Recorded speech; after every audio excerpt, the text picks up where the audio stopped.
Okay, wow. This video, in its entirety, all 3 parts, have been so delayed. I started this back in August. It's December 7th. Hopefully this one will be up today though. Hopefully the Day of the Dead review can actually be up as planned. But here we go.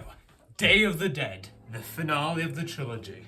Even though there are more movies past this, but it doesn't matter because it's a trilogy. So, Day of the Dead. This is the darkest film in the trilogy, considering it has a literal darker image than the rest, and is also thematically a lot harsher, especially in comparison to Dawn of the Dead. Night of the Living Dead plays it quite straight. Dawn of the Dead is almost, tipping onto the side of comedy at times. Some people might not like those tones of kind of camp. This one does not go for that at all. This one is completely played straight, and really it makes it the most terrifying one out of all. Like, there is no film I've seen personally that is gorier than this.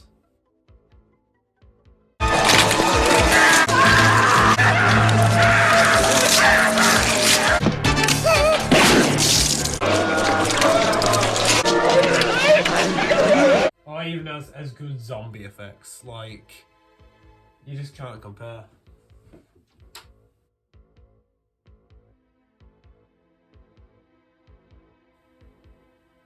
Now, Day of the Dead also has a iconic soundtrack for me, composed by John Harrison this time. No stock music in it, which is a first for this series. But it has this real weird Caribbean tone to it, while also having really sinister synth. I don't know how to explain that to you, besides having it in the background, because like, I just, you know what, every single video I upload now is just going to get copyright claimed. My intro music from Night of the Living Dead got copyright claimed. The last video got copyright claimed, because of course it did, because I used so much goblin music, just because it's good. And then this one will get claimed, because even though I definitely knew it would happen, you know what, I need it to set the tone. So Day of the Dead follows Sarah, who is the first female protagonist in the series, proper one, and she's probably, behind the cast of Dawn of the Dead, all 4 of them, like, she's my favourite character, because she doesn't put up with any shit, basically. She does everything for herself, and like, it's real interesting how this movie works, because it's portraying a woman who has to, fight for her rights in this underground bunker full of men who don't treat her properly.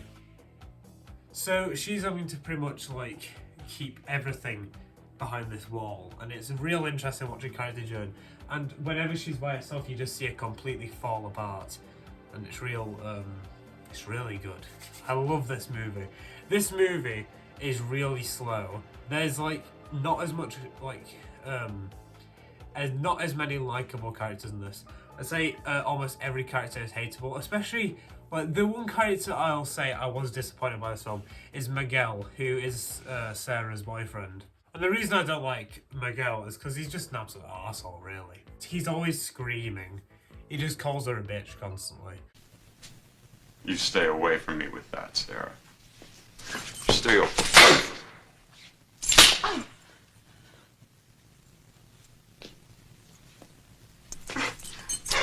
You're full of shit, Sarah. You know that? You're really full of shit. Through with you. Fine, then. Get out. I don't like that. But every other character is really horrible, and I love it. Especially Captain Rhodes, who's the villain of the film. He is so over the top.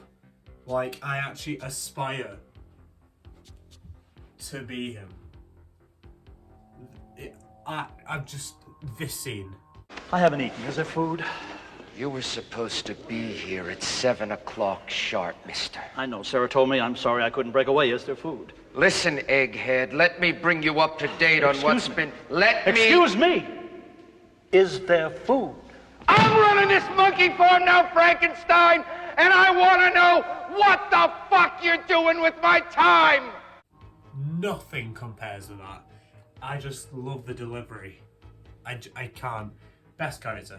Basically, the plot is a bunch of scientists. This is after the zombie apocalypse as well taken over the world.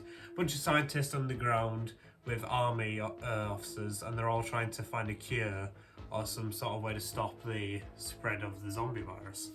And one of them, Dr. Logan, he is experimenting with like trying to make them more human, which is very interesting because that comes with Bub.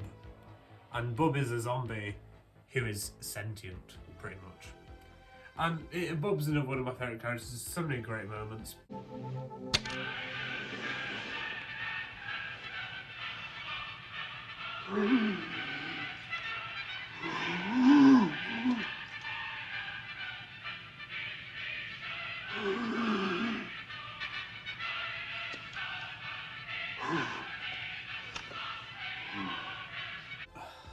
So much to say about this film.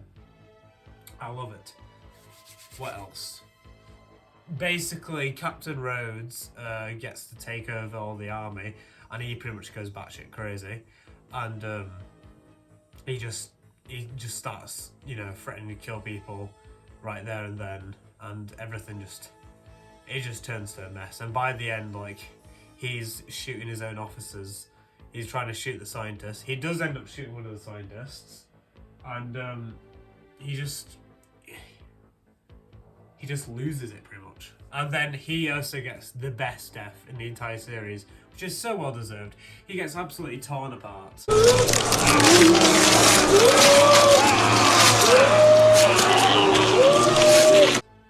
Like, there is literally not a single bit of him left at the end of his death, and I love it. It is the best death in the series, and it's for the most deserving character.